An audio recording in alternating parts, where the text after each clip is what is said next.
गुजरात के सोमनाथ ज्योतिर्लिंग पर विदेशी हमले को इस साल 1000 साल पूरे हो गए। 8 जनवरी से 11 जनवरी तक सोमनाथ स्वाभिमान पर्व मनाया जाना है। 11 जनवरी को पीएम मोदी खुद भी इस पर्व में हिस्सा लेंगे। आज सुबह पीएम मोदी ने सोमनाथ मंदिर के इतिहास की चर्चा करते हुए एक ब्लॉग लिखा। पीएम ने इस ब्लॉग में लिखा कि तमाम हमलों के बावजूद सोमनाथ का मंदिर अडिग रहा। सोमनाथ मंदिर के महत्व की चर्चा के साथ पीएम मोदी ने यह भी कहा कि जब मंदिर को फिर से बनाया गया तो उस वक्त के राष्ट्रपति डॉक्टर राजेंद्र प्रसाद समारोह में शामिल हुए। हालांकि उस वक्त के प्रधानमंत्री पंडित जवाहरलाल नेहरू ऐसा नहीं चाहते थे। उनका मानना था कि ऐसा करने से छवि को नुकसान पहुंचेगा, लेकिन डॉक्टर राजेंद्र प्रसाद समारोह में फिर भी शामिल हुए। पीएम मोदी ने सोमनाथ मंदिर के इतिहास के बहाने एक बार फिर नेहरू को निशाने पर लिया है। बीजेपी ने प्रेस कॉन्फ्रेंस किया और ये कहा कि इतिहास के पन्ने पलट दिए गए। जिक्र जवाहरलाल नेहरू की किताब डिस्कवरी ऑफ इंडिया का भी हुआ और कांग्रेस पर आरोप लगाए गए, जब कांग्रेस कह रही है कि बीजेपी को हर वक्त जवाहरलाल नेहरू की ही याद आती रहती है। और सोमनाथ मंदिर पर पीएम मोदी ने ये जो ब्लॉग लिखा है, उस ब्लॉग में पीएम ने क्या क्या लिखा है वो आपको बताते चले।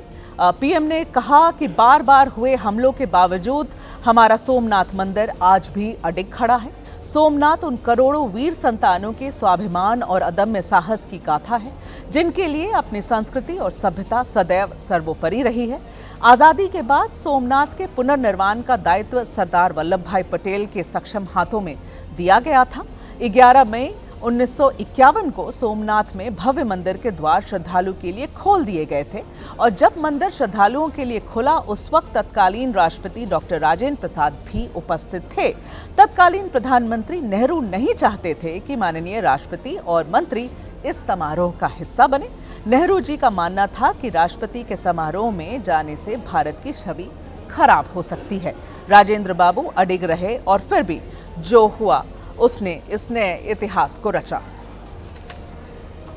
सोमनाथ के संकल्प का विचार था, वो आज चरितार्थ होता हुआ नजर आ रहा है कि इसको आज स्मरण रखने की क्यों आवश्यकता है, क्योंकि इस देश की अस्मिता के साथ एक बहुत घिनौना मजाक किया गया। हमारी जनरेशन के आप सब लोगों ने पढ़ा होगा, इतिहास में पढ़ाया जाता है कि साहब जो कुछ मोहम्मद गजनी ने किया सोमनाथ पे, वो तो केवल पैसा लूटने के लिए किया था, उसका कोई धार्मिक भावना से लेना देना नहीं था।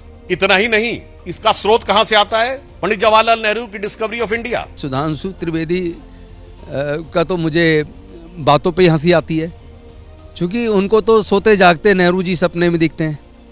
अपना 12 साल का ये कुशासन नजर नहीं आ रहा। पूरे देश में जो सामाजिक ताना बाना था, जो कम्युनल हार्मनी थी, जो सभी जाति धर्म के बीच में आपस में जो मेलजोल था, प्यार मोहब्बत का वातावरण था, वो पूरी तरह ध्वस्त कर दिया बीजेपी के शासन में।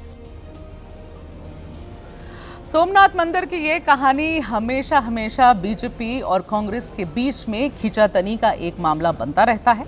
और आज जब प्रधानमंत्री ने ये लेख लिखा है सुबह में और इस बात को हाईलाइट किया है कि उस वक्त के प्रधानमंत्री नेहरू जी ये नहीं चाहते थे कि डॉक्टर राजेंद्र प्रसाद, जो भारत के उस वक्त के प्रेसिडेंट थे, वो जाकर इस समारोह में शामिल हों, क्योंकि उस वक्त नेहरू जी ने चिट्ठी लिखी थी डॉक्टर राजेंद्र प्रसाद को ये कहकर कि शायद देश की छवि को और सरकार की छवि को ठेस पहुंचेगी अगर आप ऐसा करेंगे। पर इसके बावजूद सिर्फ मंत्रीगण नहीं, प्रेसिडेंट डॉक्टर राजेंद्र प्रसाद शामिल हुए थे इस पत्र के बावजूद।